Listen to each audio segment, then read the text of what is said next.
नमस्कार, मी गौरी सूर्यवंशी. एस मराठी मध्ये आपलं स्वागत. वळूया आजच्या बातमीकडे. राष्ट्रीय होलार समाज संघ उत्तर महाराष्ट्रपदी दीपक अण्णा सोनवणे यांची निवड करण्यात आली आहे.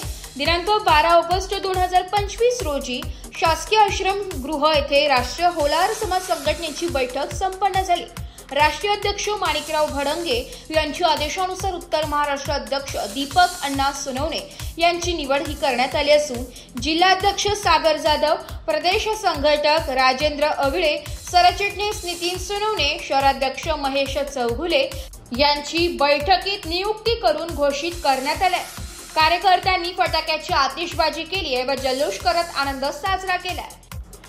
यावेळी नांदगावचे माजी नगराध्यक्ष राजेशजी कवडे, माजी उपनगराध्यक्ष नितीन जाधव, माजी नगरसेविका अक्काबाई सोनवणे, जगताप सर, राजेंद्र शिंदे, चेतन पाटील, अरुण साळवे, भाजपचे संजय सानप, तारा शर्मा, शरद उगले, रिपाई नेते देविदास मोरे, नाना जाधव, मनोज चोपडे मान्यवरांनी होलार समाजाचे नवनियुक्त पदाधिकारी यांना शाल, श्रीफळ देऊन सत्कार करून शुभेच्छा दिल्या व आपली उपस्थिती दाखवली. शहरातील बहुजन बांधव, होलार समाजाचे पदाधिकारी, विविध पक्षातील पदाधिकारी, एकलव्य संघटना, राजकीय सामाजिक क्षेत्रातील मान्यवर मोठ्या संख्येने उपस्थित होते.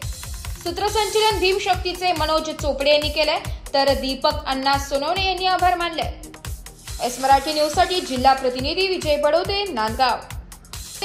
अशाच नवीन ताज्या घडामोडी जाणून घेण्यासाठी आमच्या एस मराठी न्यूज चॅनलला लाईक करा, शेअर करा, सबस्क्राईब करा आणि बेल आयकॉनला क्लिक करायला विसरू नका.